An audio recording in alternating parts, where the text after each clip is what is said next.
നിങ്ങളുടെ favourite shows ഇനി ഒരിക്കലും മിസ്സാവില്ല. ഇപ്പോൾ C5 കാണും നിങ്ങളുടെ ഫേവറേറ്റ് ഷോസ് തികച്ചും സൗജന്യമായി. ആ വണ്ടി ഓടിച്ച ആളെ ഞാൻ അവിടെ കണ്ടു. സാറേ കൊല്ലാൻ ഉദ്ദേശിച്ച അതേ ആളെ, ജീവനെ. ശ്രുതി, ഇതിങ്ങനെ... ആ മനുഷ്യൻ എന്റെ ചേച്ചിയെ കല്യാണം കഴിക്കാൻ പോകുന്ന ആളാ. ഞാൻ നിത്യേച്ചിയുടെ അനിയത്തിയാ, ചെറിയച്ഛന്റെ മോള്. മൈ ഗോഡ്, ഇങ്ങനൊരു കോയിൻസിഡൻസ് ഞാൻ പ്രതീക്ഷിച്ചില്ല. സാറാ, ഞാൻ ഫ്രാങ്ക് ആയിട്ട് ചോദിക്കുവാ, ആ മനുഷ്യൻ നല്ലവനാണോ? അയാൾക്കെന്തോ പ്രശ്നമില്ലേ? ഞാൻ തിരിച്ചു പോയത് ആ മനുഷ്യന്റെ കൂടെയാ. ഞങ്ങള് തമ്മിൽ ഒരുപാട് സംസാരിച്ചു. പക്ഷേ അയാൾ എന്തോ മറച്ചു വെക്കുന്നതായിട്ടാ എനിക്ക് തോന്നിയേ. ഇനി അതൊന്നും ചോദിച്ചിട്ട് അറിഞ്ഞിട്ട് കാര്യമില്ല ശ്രുതി. അതെന്താ? നിത്യയുടെ മനസ്സ് അയാൾ കീഴടക്കി കഴിഞ്ഞു. ജീവൻ കീഴടക്കി എന്ന് പറയുന്നതിനേക്കാൾ സുജാതാമയം കീഴടക്കി എന്ന് പറയുന്നതാ സത്യം. നിത്യയുടെ അച്ഛന്റെ മനസ്സില് ആ വീട്ടിലുള്ളവരെല്ലാം പുണ്യ വിഗ്രഹങ്ങളാ. അതിലേക്കൊരു കളങ്കം തെറിപ്പിക്കാൻ ആര് തയ്യാറായാലും അവർ രണ്ടുപേരും എതിർക്കും. ജീവനെ കുറിച്ചുള്ള കാര്യങ്ങളൊക്കെ നിത്യയോട് ഞാൻ നേരിട്ട് പറഞ്ഞതാ. നിത്യ അത് വിശ്വസിച്ചതായിട്ട് എനിക്ക് തോന്നിയില്ല. അതിനു പുറകെ ജീവൻ വന്നു. എത്ര ഭംഗിയായിട്ട് അവനത് കവർ ചെയ്തതും അഭിനയിച്ചതും ഒക്കെ. He's a born criminal. ആരെ അപകടപ്പെടുത്താനും ആരെ കൊല്ലാനും ഒരു മടിയുമില്ല. നിങ്ങൾ തമ്മിൽ എന്താ ഇത്ര പക? അതിന്റെ കാരണം അവന്റെ അടിസ്ഥാന സ്വഭാവം.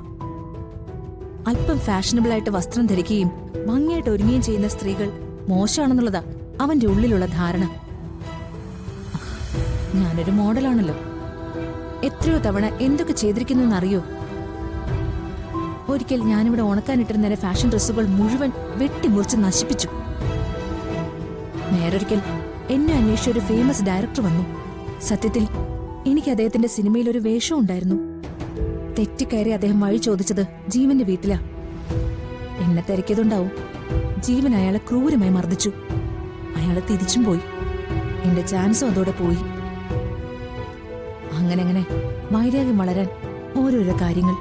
സാറേ, ഇതൊന്നും സുജാതാന്റിയോട് പറഞ്ഞിട്ടില്ലേ? പറഞ്ഞിട്ട് കാര്യമില്ല. പറഞ്ഞ വിശ്വസിക്കേയില്ല. ആ കോമ്പൗണ്ടിനകത്തേക്ക് കയറിയ അവനെ പോലൊരു പാവം ഈ ലോകത്തില്ലെന്നേ ആളുകൾക്ക് തോന്നും. അമ്മ പറയുന്നത് എന്തു അനുസരിക്കും. അനിയത്തെ പ്രാണനാണ്. അങ്ങനെ ചാർത്തി കൊടുക്കുന്ന ക്വാളിഫിക്കേഷൻസ് ഒരുപാടുണ്ട്. സാറ പറഞ്ഞത് നിത്യേച്ചി വിശ്വസിച്ചാലും ഇല്ലെങ്കിലും ഇങ്ങനൊരാള് എന്റെ ചേച്ചിയുടെ ജീവിതത്തിലേക്ക് വന്നുകൂടാ. അതുകൊണ്ട് എനിക്ക് അയാളെ കുറിച്ചുള്ള മുഴുവൻ കാര്യങ്ങളും കേൾക്കണം. സാറ അതെന്നോട് പറഞ്ഞേ പറ്റൂ. ശ്രുതി, അത് നിത്യേച്ചി എന്നെ പോലെയോ സാറേ പോലെയോ അല്ല. സന്തോഷം വന്ന ചിരിക്കാനും സങ്കടം വന്ന കരയാനും മാത്രം അറിയുന്നൊരു പാവമാണ്. ഒച്ച വെക്കുകയില്ല, പ്രതികരിക്കുകയില്ല. അടങ്ങി ഒതുങ്ങി ഒരു അടിമയെ പോലെ ജീവിതകാലം മുഴുവൻ കഴിച്ചുകൂട്ടേണ്ടി വരും. എനിക്ക് എന്റെ ചേച്ചിയെ രക്ഷിച്ചേ പറ്റൂ. സാറ, പ്ലീസ്. ഞാൻ പറയാം.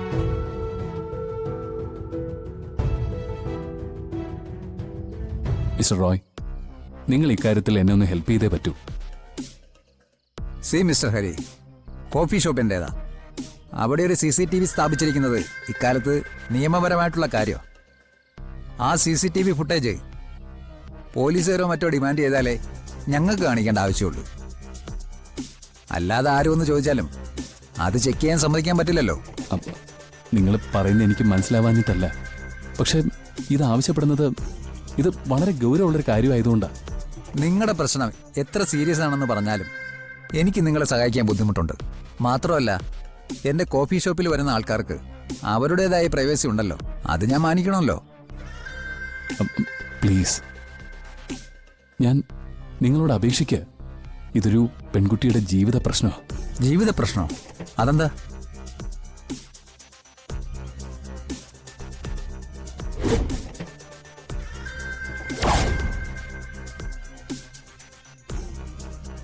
ഇതാണ് കാര്യം. നാളെ 2-3 പേര് ഇതിന്റെ പേരിൽ ആത്മഹത്യ ചെയ്ത റോയി വാർത്തയിലൂടെ അറിയേണ്ടി വരും.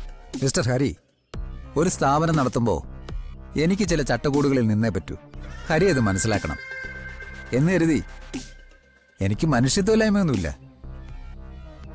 നിങ്ങൾ ഈ പറയുന്ന കാര്യങ്ങൾ എനിക്ക് ജെന്യുവിനാണെന്ന് തോന്നുന്നു. അതുകൊണ്ട് ആ CCTV ഫുട്ടേജ് നിങ്ങൾക്ക് കാണിച്ചു തരാം. Thank you Roy. പക്ഷേ ഒരു കാര്യം, നാളെ ഇതിന്റെ പേരിൽ എന്തെങ്കിലും പ്രശ്നം ഉണ്ടായാ എനിക്കോ എന്റെ സ്ഥാപനത്തിനോ ഇതുകൊണ്ട് യാതൊരു പ്രശ്നം ഉണ്ടാവാൻ പാടില്ല. ഏയ് ഇല്ല, ഒരിക്കലും ഉണ്ടാവില്ല. റോയ് ചെയ്യുന്ന ഈ ഉപകാരം ഒരിക്കലും ഞാൻ മറക്കുകയില്ല. ശരി, വരൂ.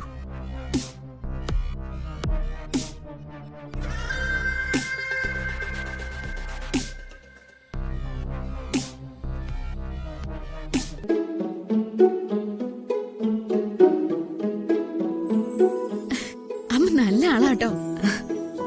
ഇതിനു വേണ്ടിയാ എനിക്ക് ഇഷ്ടപ്പെട്ട കാര്യങ്ങളൊക്കെ ചോദിച്ചേ. അതിനിപ്പോ എന്താ സംഭവിച്ചേ? കൊറേ നല്ല നല്ല പുസ്തകങ്ങൾ കിട്ടി. എനിക്കവൻ സ്വൈര്യം തരണ്ടേ? നിത്യക്ക് എന്താ വേണ്ടേ വേണ്ടേന്ന് ചോദിച്ചുകൊണ്ടിരിക്കുകയായിരുന്നു. അല്ല, എന്നിട്ട് അവൻ ഇവിടുന്ന് പോന്നോ? പോന്നു. ഇന്ന് ഞങ്ങള് കൊറേ നേരം സംസാരിച്ചു. എന്നിട്ട് കൊറേ നേരം സംസാരിച്ചിട്ട് ആണ് പോയി. അവനെ ശരിക്കും മനസ്സിലായോ മോൾക്ക്? എന്ത് തോന്നി മോൾക്ക്? പാവാ, എന്നോട് ഒരുപാട് ഇഷ്ടമുണ്ട്. അതെ മോളെ, അമ്മയ്ക്കും അത് തോന്നി.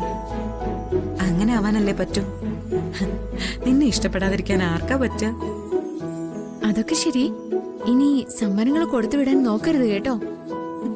അങ്ങനെ ഉറപ്പൊന്നും പറയുന്നില്ല. ചില നേരത്ത് സെറ്റ് സാരിയോ മുണ്ടോ ഒക്കെ വാങ്ങാൻ ഞാൻ അവനെ കടയിലേക്ക് വിടും.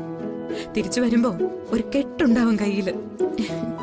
ചോദിച്ചാ പറയും, ഇതൊക്കെ എനിക്ക് ഇഷ്ടപ്പെട്ടു, ഇത് അമ്മയ്ക്ക് ചേരുമെന്ന്. ഇനിയിപ്പോ മോളുടെ കാര്യത്തിലും അങ്ങനെയൊക്കെ പ്രതീക്ഷിക്കാം.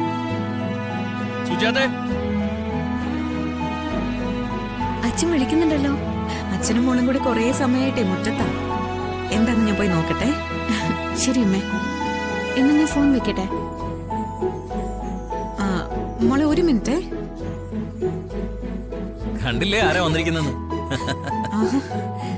മോളെ വാ. ആ മോളെ, ഇവിടെ ശ്രുതി വന്നതാ. ശ്രുതി എന്ത് വീണ്ടും അവിടേക്ക്?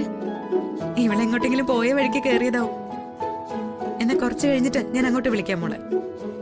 ശരി അമ്മേ.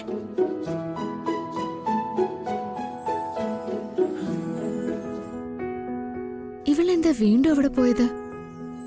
ദേ, ഒരു കാര്യം ഞാൻ പറയാൻ സുജാതെ. ഈ സാറെ തിരക്കി ശ്രുതിമോള് വന്ന ഈ വരവുണ്ടല്ലോ, അത് അംഗീകരിക്കാതിരിക്കാൻ പറ്റില്ല.